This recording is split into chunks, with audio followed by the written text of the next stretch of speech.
Can lifestyle ব্লগে নতুন একটি রেসিপি নিয়ে আমি হাজির হয়ে গেছি। বন্ধুরা, এই রেসিপিটা কম বেশি সকলেরই খেতে নিশ্চয়ই ভালো লাগে, তবে অনেকে এখনও পর্যন্ত হয়তো এটা বাড়িতে ট্রাই করে দেখোনি। চলো আজকে তোমাদের দেখিয়ে দিই এটা ট্রাই করার জন্য কি কি লাগবে।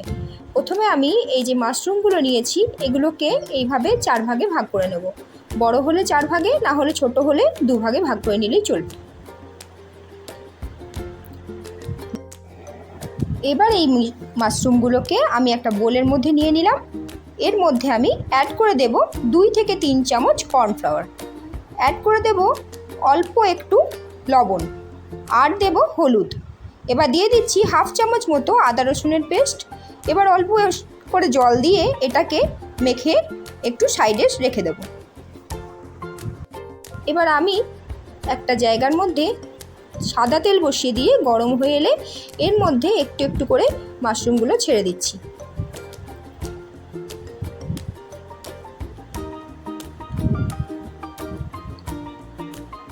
এবার এই মাশরুমগুলোকে উল্টে পাল্টে এইভাবে ভেজে নিতে হবে। যেহেতু এই জায়গাটা ছোট ছিল, আমি কয়েক পিস মাশরুমই এর মধ্যে দিয়েছি। এবার বাকি সব মাশরুমগুলো আমার ভাজা হয়ে গেছে। এবার ফ্রাই প্যানে সাদা তেল দিয়ে এর মধ্যে কিউব করে রাখা পেঁয়াজ, ক্যাপসিকাম আর কিছু রসুন কুচি দিয়ে দিলাম। এবার এটাকে ভালোভাবে একটু সতে করে নেব। এর সঙ্গে আমি মিশিয়ে নেব অল্প একটু কাঁচা লঙ্কা কুচি। কাঁচা লঙ্কাটা অ্যাড করে দিলাম। এবার এটাকে একটু ভালোভাবে নাড়াচাড়া করে নিলে তারপর আমি বাকি উপকরণটা দিচ্ছি। বন্ধুরা, এগুলো দিতে দিতেই তোমাদের সঙ্গে একটু গল্প করে নিই। চলো, দিয়ে দিলাম এখানে লবণ। এবার এটাকে নাড়াচাড়া করতে করতে তোমাদেরকে জিজ্ঞেস করে নিই কেমন লাগছে আমার ব্লগগুলো। যদি ভালো লাগে তাহলে আমার জন্য কিন্তু একটা লাইক পাওনা রইল। আর যারা নতুন বন্ধু, নতুন আজকে চ্যানেল দেখছো, তাদের বলবো যদি ভালো লাগে তাহলে সাবস্ক্রাইব করে আমার পরিবারের পার্মানেন্ট সদস্য হয়ে যাও। চলো দেখো, এর মধ্যে কিন্তু আমি 1 চামচ আদা রসুনের পেস্ট দিয়ে দিয়েছি, তোমরা দেখতে পেলে। এবার এটাকে একটু ভালো করে নাড়াচাড়া করে নেব। আদা রসুনের কাঁচা গন্ধটা চলে যাওয়ার পর এরপর এর মধ্যে মিশিয়ে দেব আমি সয়া সস। এখানে 2 চামচ মতো সয়া সস আমি অ্যাড করলাম।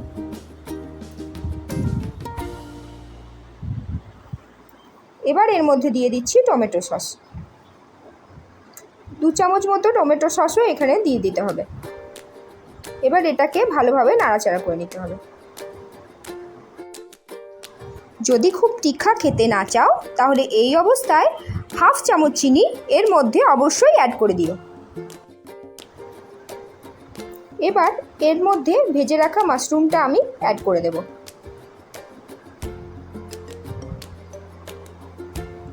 এবার ভালোভাবে এটাকে নাড়াচাড়া করে নেব।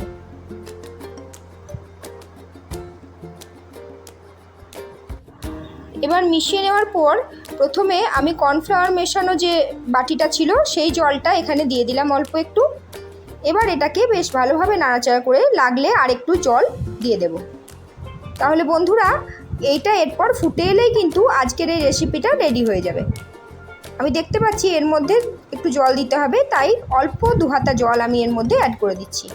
এরপর এটাকে একটু ফুটিয়ে নেব। ব্যাস, চটপট রেডি হয়ে যাবে আজকের এই চিলি মাশরুম রেসিপি। বন্ধুরা, আজকের রেসিপিটা যদি ভালো লাগে তাহলে অবশ্যই আমার জন্য একটা লাইক দিয়ে দিও।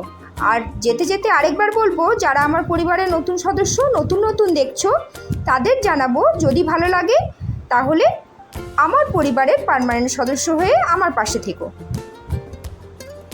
দেখো কীরকম দেখতে হয়েছে। তোমাদের বলবো অবশ্যই ভালো লাগলে একবার বাড়িতে অন্তত ট্রাই করে দেখতেই পারো এই রেসিপিটা কীরকম হয়।